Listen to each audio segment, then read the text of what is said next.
Good evening, dearest reader.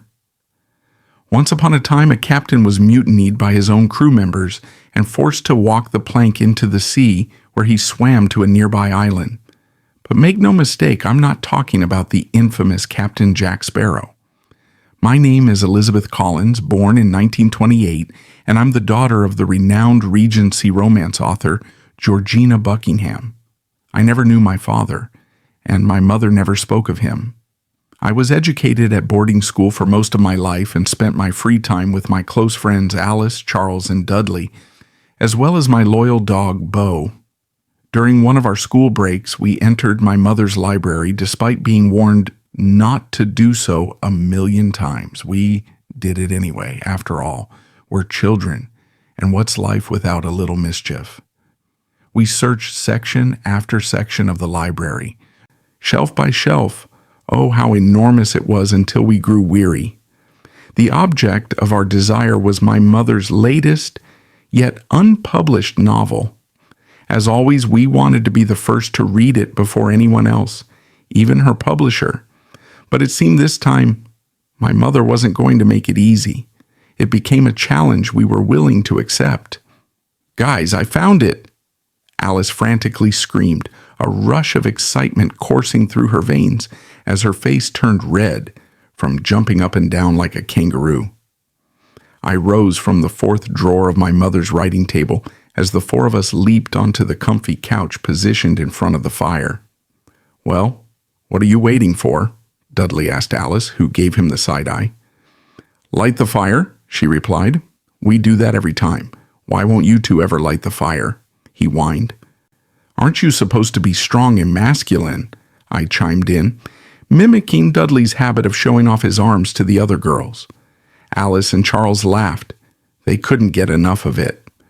"Well, today I'm tired," Dudley excused himself. "I guess we'll just have to read in the cold." Her face dropped. "No, I found the book. I'll read it out loud, but I'll only do so in a warm room," she said. I raised my arm in agreement.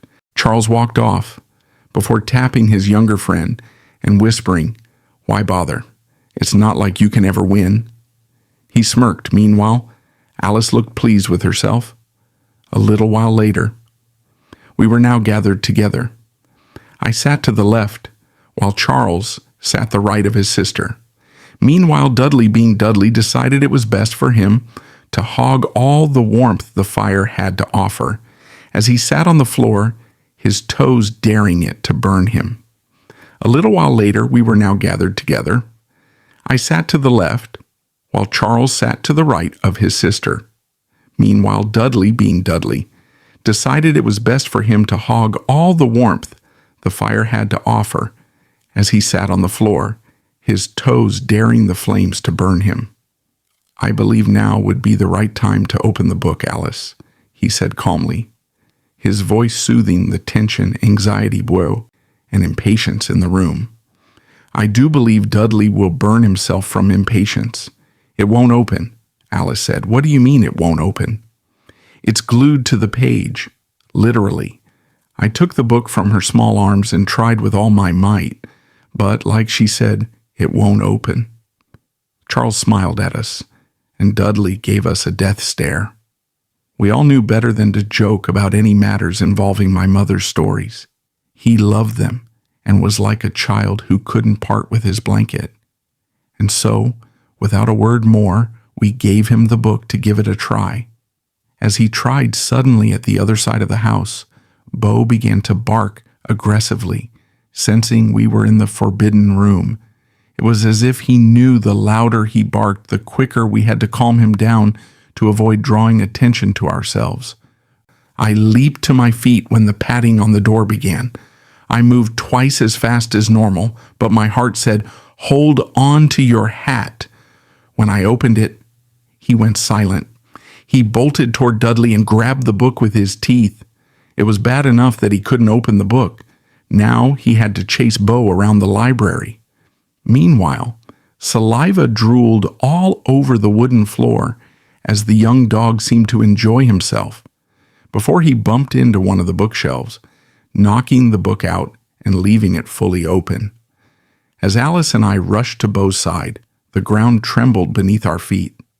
The book burst into a radiant glow, levitating in the air as words materialized, proclaiming 1811. It was then that we realized we had tampered with forces beyond our understanding. I began to suspect that what I thought was my mother's novel was actually a mythical object, a grimoire, perhaps. But why my mother would have such a thing, I couldn't fathom. The book seemed to be pulling and pushing everything in the library, with books flying from shelves to walls. Soon it began to draw all 5 of us toward it. Just when we thought we'd be sucked into the magic grimoire, the shelf Beau had bumped into slid wide open, revealing a large, glowing light. And, you can imagine what happened next. In the blink of an eye, we plummeted into the abyss surrounded by darkness. My heart racing, I felt my soul rip free from my body. Resigned, I closed my eyes, surrendering to the fate that awaited us all. Down, down I plunged, the darkness of the abyss swallowing me whole. Above, Charles and Alice's desperate faces faded into the distance, their cries muffled by the crushing weight of the water. Dudley thrashed about, his struggles futile against the merciless tides. I surrendered, the icy grip of the sea closing in around me like a vice. My lungs burned, my head spun, and my body grew heavy, sinking deeper into the dark depths. Just as all hope seemed lost, a blast of the ship's horn pierced the water, and 2 shadowy figures burst into the depths, their powerful strokes propelling them toward me. Strong hands grasped my limp form, hauling me upward toward the faint glow of light above. As we broke the surface, I coughed up water, my vision blurring. The next thing I knew, I was lying on deck, my rescuers' faces a blur as the world faded to black.